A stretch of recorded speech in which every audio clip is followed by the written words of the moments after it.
Pemirsa Komisi Pemberantasan Korupsi (KPK) resmi menetapkan Bupati Lampung Tengah Ardhito Wijaya beserta 4 tersangka lainnya sebagai tersangka dalam kasus korupsi pengadaan barang dan jasa serta gratifikasi di lingkungan Pemkab Lampung Tengah. Ardhito diduga menerima fee dari proyek tersebut dengan total nilai 5,75 miliar rupiah.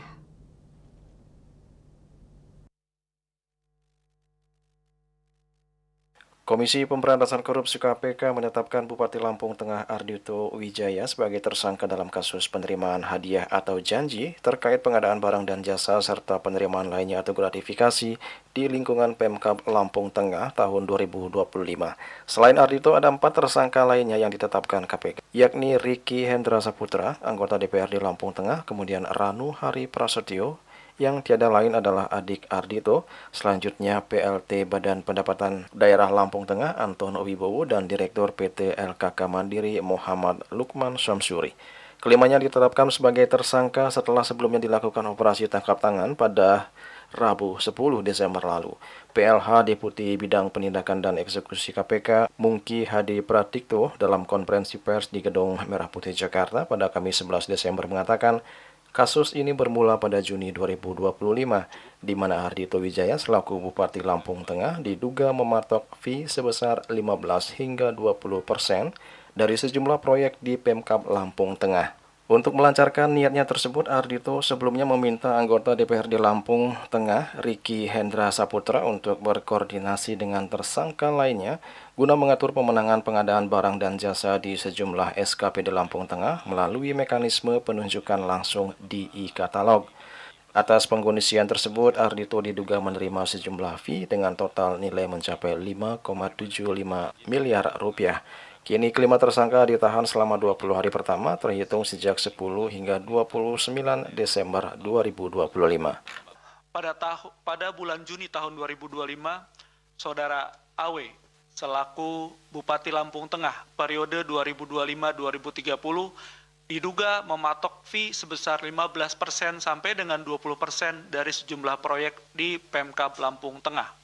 Bahwa sebelumnya pada bulan Februari sampai Maret 2025, pasca dilantik menjadi Bupati Lampung Tengah, AW memerintahkan Saudara RHS selaku anggota DPRD Lampung Tengah untuk mengatur pemenang PBJ di sejumlah SKPD Lampung Tengah melalui mekanisme penunjukan langsung di e-katalog. Adapun rekanan atau penyedia barang dan jasa yang harus dimenangkan adalah perusahaan milik keluarga atau milik tim pemenangan AW saat AW mencalonkan diri sebagai Bupati Lampung Tengah periode 2025-2030. Dalam pelaksanaan pengkondisian tersebut, AW meminta RHS untuk berkoordinasi dengan ANW dan ISW selaku Sekretaris Bapenda yang selanjutnya akan berhubungan dengan para SKPD guna pengaturan pemenang PBJ. Atas pengkondisian tersebut, pada periode Februari sampai dengan November 2025, AW diduga menerima fee senilai 5,25 miliar rupiah dari sejumlah rekanan atau penyedia barang dan jasa melalui RHS dan RNP selaku adik Bupati Lampung Tengah. Selain itu, pada proyek pengadaan alat kesehatan di Dinas Kesehatan Lampung Tengah, AW meminta ANW selaku PLT Kepala Badan Pendapatan Daerah Lampung Tengah yang juga merupakan kerabat Bupati untuk mengkondisikan pemenang pengadaan proyek tersebut. ANW kemudian berkoordinasi dengan pihak-pihak di Dinkes Lampung Tengah untuk memenangkan PT EM. Pada akhirnya PT EM memperoleh 3 paket pengadaan alat kesehatan di Dinkes dengan total nilai proyek 3,15 miliar rupiah. Atas pengkondisian tersebut, AW diduga menerima fee sebesar 500 juta rupiah dari MLS selaku pihak swasta, yaitu Direktur PT EM melalui perantara ANW. Sehingga total aliran uang yang diterima oleh AW mencapai kurang lebih 5,75 miliar rupiah. Usai ditetapkan sebagai tersangka, bukannya menyesal atau merasa bersalah, Ardhito Wijaya malah menunjukkan sikap yang kurang sopan terhadap salah seorang jurnalis perempuan.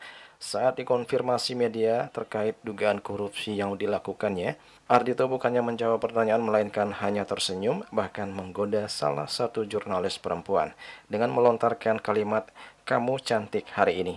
Setelah itu ia langsung masuk ke mobil tahanan tanpa menjawab satupun pertanyaan dari awak media.